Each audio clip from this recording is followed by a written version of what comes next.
Steve Magnanti here with another video on the Steve Maggs YouTube channel, also known as the Steve Magnanti YouTube channel, brought to you in part by the folks at High Octane Classics in Auburn, Massachusetts. Now, today we're at Winkle Auto Salvage in Milford, New Hampshire, and what I'm doing now is I'm going to be buying a big block Mopar engine to put into a 1962 Dodge Dart police car, which you've seen on some of the earlier videos here on my channel. If you haven't, go back to the Great Texas Mopar Horde auction event, and again, that was a vehicle that I bought out of a Texas auction, 62 Dodge Dart police car, 4-door, 9-code, real deal car.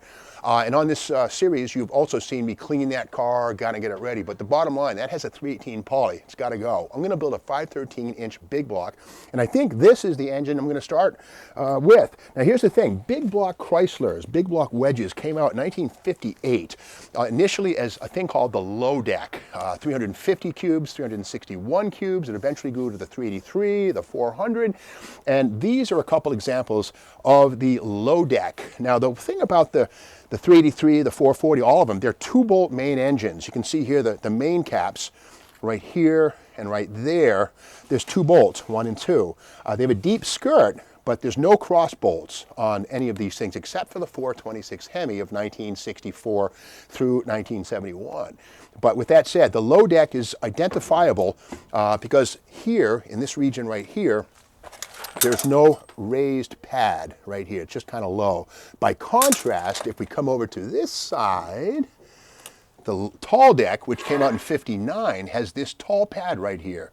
This identifies the 413, the 426, the 440, and this is a 440. So this is the engine we're going to use. Now keep in mind, the low deck 383 and the tall deck 440, the intake manifolds don't interchange because the tall deck creates a wider engine, so the intake manifold does not interchange. So with that said, we've examined the low deck, but this is the big dog. This is the one we're going to grab. So okay, the 440 grew out of the 413, which came out in 1959, and Imperials and full-size Chryslers, that kind of thing. Even DeSoto's, Dodges in some cases, by 62 had them too. But this one here, we have to sort of do some detective work on it. So here's the first thing we look at. The Harmonic Balancer tells us a lot about what kind of crankshaft the engine has.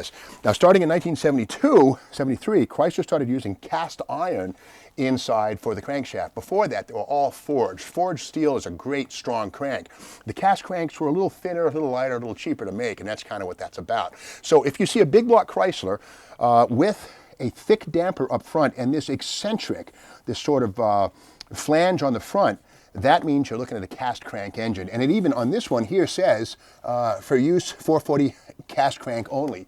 And there's 2 varieties of this thing. One is completely square, and here's another one that you'll sometimes see, which sort of has a bell shape, taper.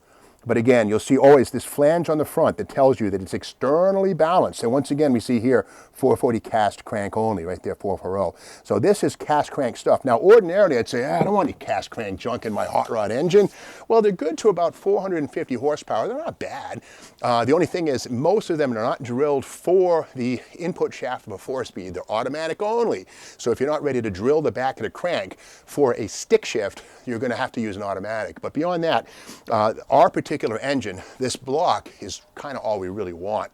But we're going to be putting a forged stroker rotating assembly in this thing for 513 cubes, so we don't really care about the cast crank.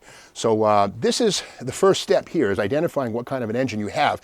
Now another thing quickly is the oil pan on all big block Mopars attaches to the bottom of the block, of course, but most are a center sump for passenger cars. Well, this one has the sump up front. Tells us this one came out of a van or a truck or a motorhome.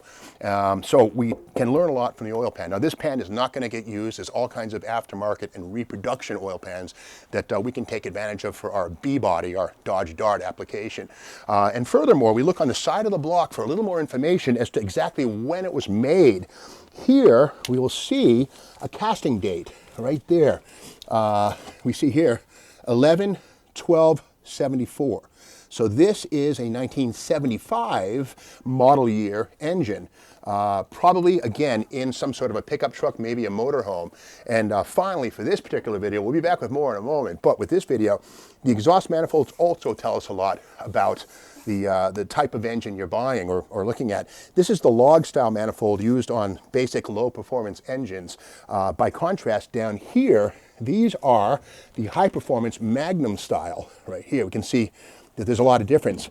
These manifolds have sort of an upswept design, and it's more streamlined. It looks like a hunk of iron, which is what it is, but by comparison to the log, these Magnum manifolds found on high performance 440s and 383s are better for power. But again, we're going with reproduction Max-Wedge manifolds, which are a whole different thing.